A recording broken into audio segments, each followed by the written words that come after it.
바이블 총전소 이일선 목사입니다. 이 시간에는 레위기 1강으로 구약의 5대 제사에 대하여 살펴보는 시간을 갖도록 하겠습니다. 먼저 레위기는 시간이 흐르지 않는 책입니다. 즉 시내산에 머물면서 모세가 하나님 앞에 받았던 그런 많은 것들을 기록해 놓았던 것이 바로 레위기라 이렇게 보시면 되는데, 레위기에는 율법 613가지의 율법과 십계명의 두 돌판을 받았고요. 성막의 모든 식양을 다 하나님 앞에 직접 받았습니다. 그리고 7대 절기를 받았고요. 또한 5대 제사, 그리고 4대 제사법에 대해 받았는데요. 오늘은 바로 그 5대 제사에 대해 살펴보는 시간을 갖도록 하겠습니다. 먼저 레위기의 핵심 다라가 있는데요. 바로 말할 것도 없이 피입니다. 피. 바로 이 피는 예수 그리스도의 보혈을 상징적으로 말씀하고 있는 것이죠. 또한 거룩, 그리고 성화되어져 간다. 그래서 이 레위기는 바로 구별되고 분리된 삶을 살아가는 자세에 대해서 말씀하고 있고요. 또 선택받은 백성이 어떻게 하면 하나님 앞에 나아갈 수 있는가, 그리고 하나님 앞에 어떻게 하면 복받고 행복한 그런 영적인 삶을 살아갈 수가 있는가에 대하여 제시해 주는 책이 바로 레위기다, 이렇게 보시면 됩니다. 신약에 와서 바로 예수 그리스도께서 왜 십자가에서 피를 흘리셔야만 했는가에 대한 답을 기록해 놓은 책이 바로 레위기다, 이렇게 보시면 되고요.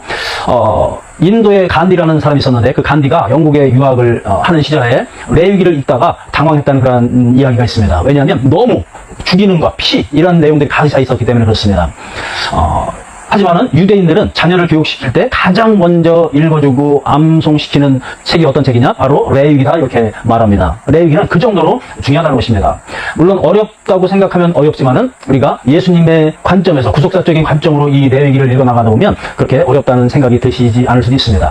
그런데 이런 모든 율법이나 이런 것들이 구약시대에는 있었지만 신약시대에는 없어진 것이 아니냐, 이렇게 질문하는 분도 계시지만 없어진 그런 법도 물론 있습니다. 하지만은 그 정신은 더욱더 견고해져야 된다라는 것을 레위기를 통해서 우리 가운데 말씀하고 있습니다. 그렇다면 첫 번째, 바로 번제, 5대 제사 중에 번제에 대해서 살펴보면 돼요. 번제는 히브리어로 올라, 이렇게 말합니다. 한국말로 참 비슷하죠. 올라간다, 이런 뜻을 가지고 있는데 의미는 바로 자기를 부인한다는 것이죠. 번제는 죽어지는 재물, 육신의 정욕, 안목의 정욕, 이 세상의 자랑, 인본주의, 또한 이런 모든 자기 중심적인 것들을 죽이고 하나님을 높여드리는 그런 삶을 살아라, 이것이 바로 번제입니다. 희생 재물을 잡아서 하나님 앞에 불살라서 올려드릴 때 하나님께서는 그것을 흡양하셨다, 이렇게 말씀합니다. 바로 흠없는 수컷을 드렸어야 됩니다. 그리고 소와 양과 염소를 드렸고요. 비둘기는 쪼개. 두 번째로 바로 소제가 있습니다. 소제는 히브리어로 민하, 이렇게 말하는데 자기 희생을 상징합니다. 근데 이 소자는 작을 소자가 아니라 흰 소자죠. 흰 소자. 중국에서 성경이 들어왔기 때문에 흰 소자를 써서 흰 재물이다, 이런 뜻을 가지고 있는데, 곡물을 껍데기를 벗겨버리면 그 속이 하얗습니다. 그래서 곡물 제사를 말할 때 소제다, 이렇게 말합니다. 유일하게 피 없이 드리는 유일한 제사가 바로 소제다, 이렇게 보시면 되고요. 이제 그 창세기 4장에 보면 가인과 아벨의 제사를 볼 수가 있는데, 가인의 제사는 곡물이 없기 때문에 받지 않으셨다, 이렇게 말하는 것은 잘못, 좀 문제가 있다고 보시면 됩니다. 가인의 그 중심이 빠져 있었기 때문에 하나님께서 받지 않으셨던 것이죠. 이렇게 구약시대 때는 소제의 제물을 하나님 앞에 드렸다는 사실입니다. 세 번째는 바로 화목제가 있는데, 셀라밈, 이렇게 말합니다. 셀라밈. 또 다른 말로 이 화목제가 쓰여졌는데요. 서원제, 감사제, 낙헌제, 이러한 이름들로 쓰여지면 화목제구나, 이렇게 보시면 됩니다. 근데 이 화목제의 특징은 뭐냐면요, 남녀노소 누구나 다 참여할 수 있었고요. 누구나 다 함께 나눠 먹고 기쁨을 누리고 또 함께 하는 제사가 바로 이 화목제였다는 것이죠. 즉 예수 그리스도께서 온 인류의 화목제물이 되어서 이 땅 가운데 오셔서 예수 그리스도의 살과 피를 먹고 마시는 기쁨을 찬양하게 하셨고요. 누구든지 예수 그리스도의 살과 피를 먹고 마시는 자는 멸망치 않고 영생을 얻게 하시는 그런 위대한 바로 산 화목 제물이 되어 주신 분이 바로 예수님이시라는 것이죠. 근데 이 제물은 어떠한 제물이어야 되냐면요, 암수 모두 가능했다는 것입니다. 소, 양, 염소 모든 그런 암수가 가능했지만은, 흠없는 암수 모두가 가능했지만은 비둘기는 드려서는 안 됐습니다. 왜냐하면 비둘기는 나눠 먹을 곳이 없고 아주 작기 때문에 그랬던 것 같습니다. 그래서 이 서원제, 이것은 함부로 서원하는 것은 상당히 위험합니다. 예수님을 믿으면서 함부로 서원하는 것은 상당히 위험합니다. 하지만 더 불쌍하고 아쉬운 것은 한 번도 서원하지 못한 사람은 더 불쌍하다는 것을 말씀하고 있습니다. 네 번째 제사는 바로 속죄제가 있는데, 히브리어로 핫하트, 이렇게 말합니다. 핫하트. 헬라어로는 하마르티아, 이렇게 말하는데 그 의미와 뜻은 반역을 벗어난 화살이다, 이렇게 말씀하고 있습니다.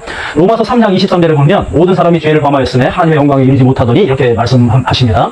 이 속죄제의 그런 중요한 특징이 있는데, 그것은 반드시 누구나 드려야 하는 유일한 제사라는 것입니다. 또한 수컷 짐승도 드려야 됐고 곡물도 가능했다는 것입니다. 속죄제는 반드시 드려야 하는 제사다. 그런데 그 반드시 드려야 하는 이유가 뭐냐? 인간의 속성상 죄를 지어서 죄인 되는 것이 아니라 인간의 본질과 본성이 약하기 때문에, 근본적으로 죄인이기 때문에 모든 사람은 죄사함을 반드시 받아야 되기 때문에 그렇다는 것이죠. 그래서 속죄제는 모든 사람이 드려야 되는 제사라는 것을 성경은 말씀하고 있습니다. 마지막으로 다섯 번째는 바로 속건제인데 히브리어로 아샵 이렇게 말합니다. 아샵. 하나님과의 관계, 즉 성물을 범하고 교회의 물건들을 범하는 그러한 죄를 범했을 때 속건제를 드리고요. 인간과 인간 사이에 어떤 피해를 입혔을 때 그것을 변상하는 제사가 바로 속건제라는 것입니다. 즉 양심의 자유를 위해서 드리는 제사, 죄책감을 보상받기 위한 제사, 이것이 바로 속건제다 이렇게 보시면 되겠습니다. 그러면 그렇게 어떻게 제사를 드리냐? 속건제 예물을 하나님 앞에 드리고요. 또한 피해를 입힌 그 교회나 그 사람에게 5분의 1을 더해서 준다. 즉 120%를 변상해 주는 제사가 바로 속건제이고, 또한 실질적으로 보상해 주는 제사가 바로 속건제였다는 것입니다. 신약성경에 보면 삭개오라는 그러한 세리장이 나오는데, 그 사람은 이렇게 속건제를 하나님 앞에 드릴 때에 자신의 재산 절반을 가난한 사람들에게 다 나눠줘서 이제 보상했다는 것입니다. 자기가 혹시 피해를 입힌 사람이 딱 생각이 났을 때 자신의 양심의 자유를 위하고 죄책감을 보상받기 위해서 4배를 더 주었다고 합니다. 즉 400%를 줬다는 것이죠. 이 정도로 한번 진정으로 하나님 앞에 회개하는 사람은 이 정도 삭개오 같은 그런 회개가 있어야 된다는 것입니다. 그래서 오늘 말씀을 보면 번제, 소제, 화목제, 속제제, 속건제, 이것을 5대 제사라고 하는데, 번제와 또 소제, 그리고 화목제, 속건제는 꼭 반드시 드려야 되는 제사는 물론 아니었습니다. 물론 드려야 되지만은, 하지만 속죄제는 반드시 드려야 되는 제사다. 즉 예수님의 보혈이 없이는 우리는 영원히 멸망받을 수밖에 없다는 것을 말씀하는 것이 바로 이 5대 제사이며, 속건제가 그 중에서도 가장 중요한 제사였다는 것을 말씀드립니다.